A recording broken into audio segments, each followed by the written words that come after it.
By the grace of the Almighty, we're all here, and you are welcome back to this house for the third meeting of the first session of the 9th Parliament. We have been duly summoned back by our most able Right Honourable Speaker, who remains a pillar of parliamentary democracy in the annals of our democracy's history.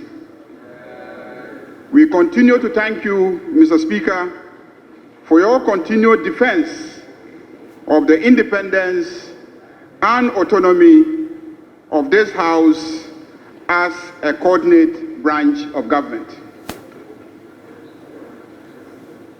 I begin on a very solemn note. We must start by remembering our colleagues who died in that tragic helicopter crash of the 6th of August 2025. The Right Honourable Speaker has already mentioned their names, but suffice it to add that two were particularly close to us. The Honourable Dr. Edward Kofi Omane-Boama, a non-voting member of this House and the then Minister for Defence, and Honourable Alhaji Dr. Murtala Ibrahim, the then Member of Parliament for Tamale Central and Minister for Environment, Science and Technology. The other distinguished Ghanaians who perished in the fatal accident have all been mentioned, and I will urge colleagues to remember them in their prayers. And on behalf of colleagues in this House, let me extend our condolences to the families of the bereaved and urge all of us to support the efforts to maintain their children.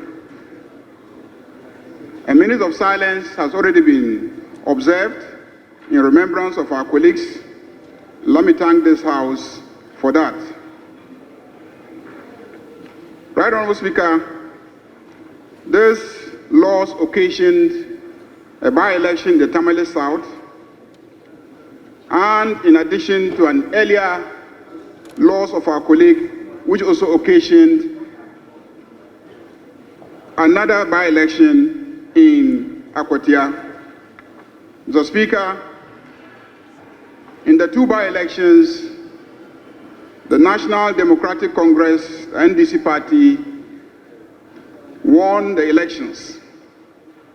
Mr. Speaker, winning Akwatia about 8 months in office signals the growing popularity of the NDC in government and general public positive rating of the government of the NDC under President John Dramani Mahama.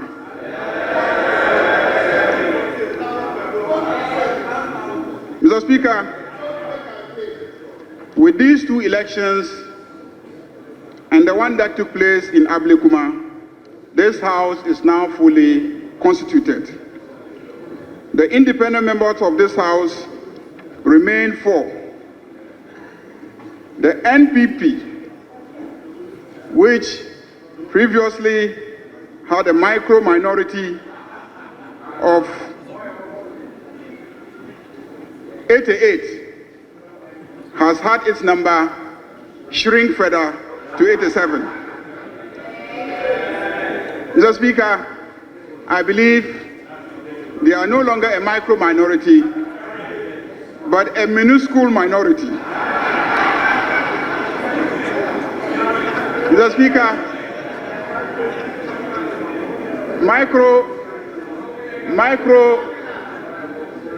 micro could actually be a large number, because micro is a unit of measurement. 1 million can actually be micro when you are evaluating 1 billion. In English, when you want to describe something as very small, you say minuscule. The NDC supermajority will balloon to 185. And when we add our numbers to the 4 independents who have agreed to do business with us, the NDC will become a gargantuan majority. All I can say is, Mr. Speaker, so far, so excellent. During recess, MPs had the opportunity to observe the impact of work we did during our previous meetings, the budget we approved, the laws we passed, and the policies underpinning them. Our engagements revealed the persistent, urgent need to address youth unemployment. We must ensure that our laws and the policies that we enact create jobs. Ghana's population still remains very young. Citizens aged 15 to 35 make up over 38% of the population and 60% of the labor force. They face enormous barriers to economic inclusion.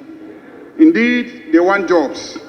In the 2024 Afrobarometer report of the CDD, concerns about unemployment was the topmost concern of most Ghanaians. This was followed by the management of the economy and then infrastructure. During this meeting of Parliament, members will focus on reviewing job creation policies of the various sectors. We propose to hold a special parliamentary hearing on the extractive industries with a view to exploring the impact on beneficial national economic development, overall benefit to the country, and in particular, the extent to which local content legislation are being enforced to create jobs for Ghanaians and ownership of the extractive industries. Every sector of our economy has a job creation potential, and our debates and deliberations in this meeting will focus on how this Parliament would hold sector heads accountable for ensuring that jobs are indeed created to the benefit of the Ghanaian youth. In this regard, most committees will be requested to conduct hearings on the extent of job creation policies and programs of the various sectors so we can enhance efforts towards job creation. Indeed, during the recess, we had the opportunity for committees to engage in field visits and engage with interest groups and governmental agencies, and we observed firsthand the impacts of the financial budget and economic policies and legislation we passed in the previous meetings of Parliament. Right, Honorable Speaker, I am proud to say that so far, so excellent. The energy sector is doing very well, and electricity has remained on and powering growth. So far, so excellent. The economy is rebounding, and Ghana once again is gaining economic respectability globally. So far, so excellent. The Ghana cedi is gaining strength and stabilizing. So far, so excellent. Inflation has come down to single digit, and prices are coming down, and life is becoming affordable to the ordinary Ghanaian. So far, so excellent. We are paying our debts, and at the same time, we are not accumulating needless debts. So far, so excellent. We are spending on the right things, and within our means. We are spending, but spending wisely. So far, so excellent. Our schools are functioning well, and free HSS is well funded, and we have not experienced any disruption of the school year calendar in our constituencies during our recess. Let me repeat, our schools are functioning well, and free SHS is well funded, and we have not experienced any disruption of schools or school calendar in our constituencies. So far, so excellent. Mr. Speaker, the NHIA has paid a total of 2.84 billion Ghana cedis in claims to accredited healthcare providers across the country. This represents the most consistent payment trend since the scheme's inception. The NDC are the best implementers of social intervention schemes. As I address you, there are no arrears outstanding. Claim payments are now up to date. with reimbursements made monthly, a marked improvement from previous years when payments delayed for several months. This improvement has restored confidence among healthcare providers, stabilized service delivery, and enhanced the scheme's credibility across all regions. Additionally, the uncapping of the NHIL by His Excellency President John Dramani Mahama has released an additional 3.4 billion Ghana cedis to the NHIE, marking a historic fiscal breakthrough that secures sustainable funding for timely claims payment, expansion of coverage, and implementation of flagship reforms such as free primary health care and Mahama Cares. So far, so excellent. Mr. Speaker, the health insurance scheme is on track to reach an unprecedented 20 million active members by end of year 2025. So far, so excellent. Our hospitals and health facilities are being well funded, and Mr. Speaker, I can only say good things will happen to this country. Our metropolitan, municipal, and district assemblies are very well financially lubricated, with prompt transfers of 80% of the common fund allocations. Total disbursement for the first quarter of 2025 was 711,334,852 Ghana cedis and 56 pesos. That's the first quarter. Second quarter 2025 disbursement was also completed on 21st August 2025, and this was 1,318,484,908 Ghana cedis. Mr. Speaker, these disbursements are boosting local economies as procurements which must be done at that level are being done to create local jobs and opportunities. So far, so excellent. Many progressive initiatives we approved in this House in the last meetings have been launched on course and are on course. Notably, the big push in road infrastructure is on course. So far, so excellent. Mr. Speaker, Info Analytics did some polls released on July 1st, 2025, and they revealed that 70% of Ghanaians believe the country is on the right track. 70% of Ghanaians believe the country is on the right track. So far, so excellent. As of September 2025, Global Info Analytics Survey found 58% believed the government was doing enough to fight against corruption, and 53% said corruption had improved. So far, so excellent. A similar report of Info Analytics in 2024 revealed that 65% of Ghanaians believe that the country was heading in a wrong direction. There is a clear turnaround in how Ghanaians perceive their country and their government now. We must stay the course in this direction, and the work of this meeting of Parliament must keep the pressure on our executive arm of government to keep delivering. In this regard, I want to assure Ghanaians that the overwhelming NDC majority will not treat our counterparts in the executive with kid gloves. We will continue to demand performance and delivery of promises made in our manifesto. Bipartisanship shall be our hallmark, so we will tolerate our minuscule minority and heed sound and genuine criticism. Mr. Speaker, this is a budget meeting. We will be receiving the 2026 budget statement in due course, but the signs of a very positive development are already clear. 95% of Ghanaians in a survey conducted by professional service firm PwC in July 2025 believe the country's macroeconomic performance in the first half of the year has met or exceeded expectations. 95% of Ghanaians believe that our macroeconomic performance, yes, our macroeconomic performance has met or exceeded expectations.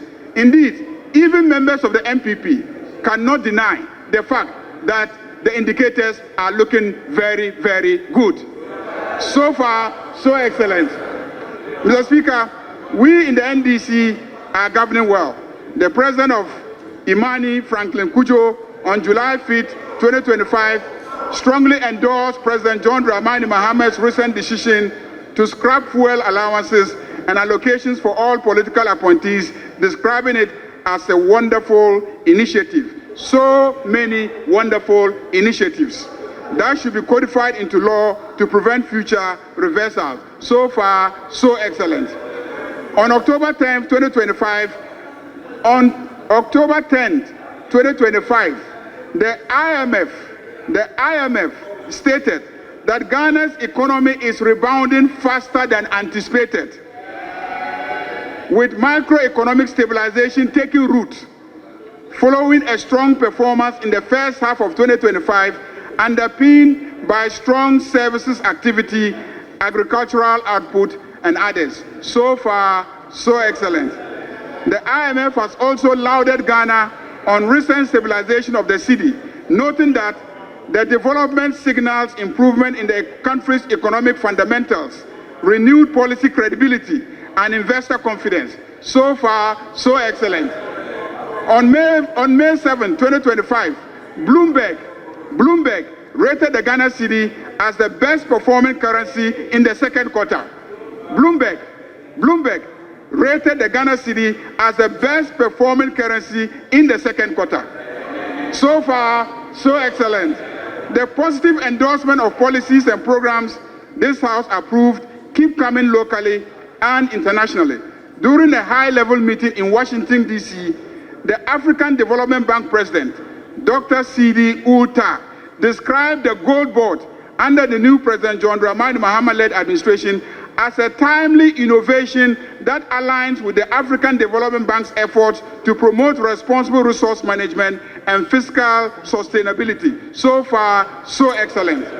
The economist, chartered accountant, and banker, Dr. Akwesi Ajiman, in his mid-year economic review of 2025, stated that Ghana's political reset in 2025 has coincided with an unmistakable economic rebound. Inflation is easing, the Ghana cedi has steadied, business activity is picking up, and this grants the new administration its first real chance to rewrite the country's stop-start growth story.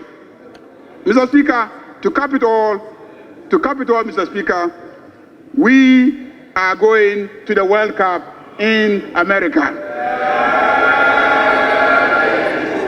So far, so excellent. So much has been achieved so far within a short time, but a lot remains to be done. We are not out of the woods yet, and many things must change. Recently, we placed senior high school students. The lobby to get into grade A schools reveals a malaise that must be fixed in our educational sector. There must be no grade A school and no grade B schools. We spend equally on all teachers in all schools. We in this parliament must do whatever it takes to fix all schools and demand equal performance. We pay equally to all schools. This House must begin to demand accountability and the greatest standards of performance from all our services: education service, health service, judicial service, and all the public services of Ghana. Reforming attitudes there must engage our attention. The reset agenda must permeate our public services. Mr. Speaker, the story of Ghana is now being told in a positive light on all international platforms. The reset agenda of President John Dramani Mahama and the NDC party is on course. This House will sustain the agenda in this meeting. We will demand accountability for past acts of corruption and abuse of power and gross mismanagement of the economy. We will demand the full implementation of the report of Operation Recover or Loot. Right, Honourable Speaker, my team has engaged the various sector ministers with a view to understand the weight of government business to be brought before us during this meeting. If they all receive the expected cabinet approvals, we could have a heavy legislative program in addition to the usual very involving consideration of the national budget. Mr. Speaker, the Ministry of Health has planned to seek approval for some legislation, including regulations, the National Health Insurance Regulations, National Vaccine Institute Regulation, Ghana Medical Trust Fund Regulation, Allied Health Professional Council Regulations, and others. The Minister of Education will seek the passage of the Kwame Nkrumah University of Science and Technology, change of university names. Mr. Speaker, there's been a cabinet directive to change the names of all the universities that were changed to individuals back to the names that they were given. A bill will be brought to this House to change and reverse all the changes of the names of the universities. Mr. Speaker, the ministry will also seek this House approval for the passage of the Ghana Book Development Council Bill, the University of Engineering and Agricultural Science Bonsu Bill, College of Education Amendment Bill, Chartered Institute of Procurement and Supply Chain Bill, the National Teaching Council Regulations, National Council for Curriculum and Assessment Regulations, National Schools Inspectorate Authority Regulations, Ghana Tertiary Education Commission Regulations, and others. The Ministry of Transport will seek passage of the Road Traffic Amendment Bill, the Road Traffic Amendment Regulations, Road Traffic Amendment, Ghana Shippers Authority Regulations, Ghana Ports and Harbors Authority Bill, ratification of the African Road Safety Charter, and others. The Minister of Interior will seek the expeditious passage of the Security Intelligence Agencies Bill, the Immigration Service Amendment Regulations, Prison Service Parole Regulations, and the gaming regulations, Diaspora Birthright Certificate Bill, Community Service Bill, and the Extradition Bill. The Ministry of Lands and Natural Resources will want us to ratify a number of mining leases. These will include the ratification of mining leases in respect of Pesos Mining Ghana Limited, Clean Jobs Ghana Limited, TMC Limited, GM Group of Companies Limited, Golden Star Wasa Limited, Zagog Gold Limited, Gadriato Group of Companies Limited, Maripoma Mining Services Limited, and Bari DV Ghana Limited. They also program to bring before us the Wildlife Resource Management Regulations 2025. Right, Honorable Speaker, let me at this juncture mention that whilst we were away on recess, the issue of illegal mining, referred to as Galamsey, became very topical. His Excellency President John Dramani Mahama spoke to the nation in a media interaction and outlined progress made so far for the multiple approaches of government to deal with this matter. During this meeting, this House will build the needed collaboration and coalition of MPs to join the fight against Galamsey. After all, it is happening in our various constituencies and by our various constituents. We perhaps hold the key to solving this problem. In this regard, we will demand full accountability of the Minerals Commission and the Environmental Protection Agencies in the way mining prospecting licenses are awarded and leases issued and the environmental implications thereof. Right, Honorable Speaker, the Ministry of Foreign Affairs has some international agreements which we will be called upon to consider for ratification. Some are the visa waiver agreements between the government of the Republic of Ghana and the Republic of Algeria, Republic of Angola, and the Republic of Serbia. Headquarters agreement between the government of the Republic of Ghana and Afrobarometer, and the presidential initiative to offer 1,000 tertiary scholarships to ECOWAS citizens.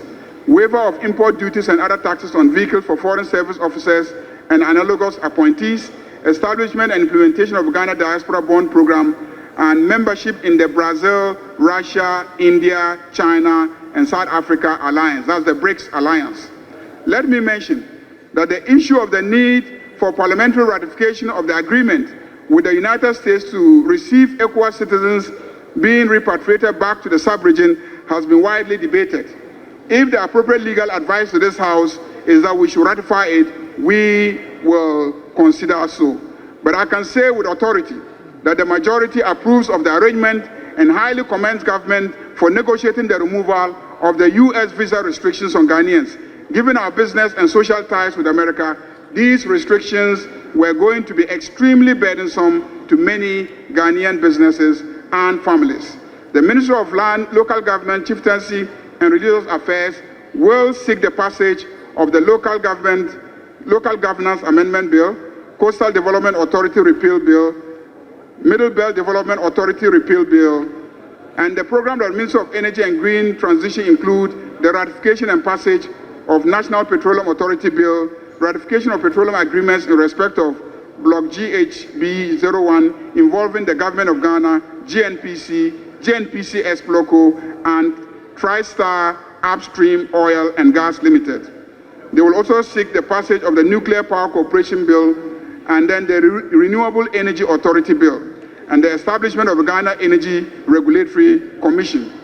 They will also seek the passage of the West African Gas Pipeline Amendment Regulations. The Ministry of Gender, Children and Social Protection will seek the passage of the Affirmative Action Gender Equity Regulations 2025 and the Social Protection Regulations. The Office of the Attorney General and Ministry of Justice has a tall legislative program. They include the passage of the Tribunals Bill, the Legal Education Reform Bill, the Conduct of Public Officers Bill, Economic and Organized Crime Amendment Bill, Ghana Intellectual Property Office Bill, Interstate Succession Bill, Legal Profession Bill, Notaries Public Amendment Bill, State Property and Contracts Amendment Bill, Court of Appeal Rules, Economic and Organized Crime Office Operations Regulations, Economic and Organized Crime Office Terms and Conditions of Service Regulations, High Court Civil Procedure Amendment Rules, Interpretation Regulations, Legal Aid Commission Regulations, and others. Minister of Sports and Recreation will bring the following for consideration: the Sports Fund Bill, Sports Fund Regulations, National Sports College Bill, Anti-Doping Regulations, and others. The Ministry of Defense plans to have us consider the National Defense University Bill and the Defense Industrial Development Corporation Bill. I cannot list entirely the legislative program. It promises to be weighty. I therefore urge colleagues to dedicate time and energy to the task ahead of us in this meeting. But I must mention that once again, we will have an opportunity to vet a nomination to the position of Chief Justice of Ghana. It shall definitely be a momentous occasion. Need I say that the nominee should prepare to earn the approval of this House. Right Honourable Speaker, to ensure greater efficiency, I have engaged with colleague leadership of the minuscule minority, and we have agreed that this meeting will always schedule government business before personal business. That way we will ensure that MPs come on time, we transact government business first, and then afterwards we move to individual statements, MPs, questions to ministers. We believe that this will even be convenient for MPs given the fact that we now have our own television channel and enjoy live coverage. This parliament has many new members. I urge you not to stop learning. Please sit in the House and observe and learn. Build your capacity to participate effectively, and do participate effectively. You can only learn by practice. Right Honourable Speaker, as usual, we count on your continued guidance. You know it all, and under your guidance, we cannot go astray. Let me congratulate you for Ghana's parliament once again being adjudged the most open parliament in Africa by the Africa Open Parliament Index. This is the second time our parliament has won this coveted award, having won it in 2022. All this bears testimony to your remarkable leadership, Mr. Speaker, and foresight in managing this noble institution. Congratulations, Mr. Speaker. Honorable colleagues, I welcome you back to this House for the third meeting of the first session of the Ninth Parliament. May the Almighty God direct our every step, and may the work we will do together in this meeting make Ghana great and strong.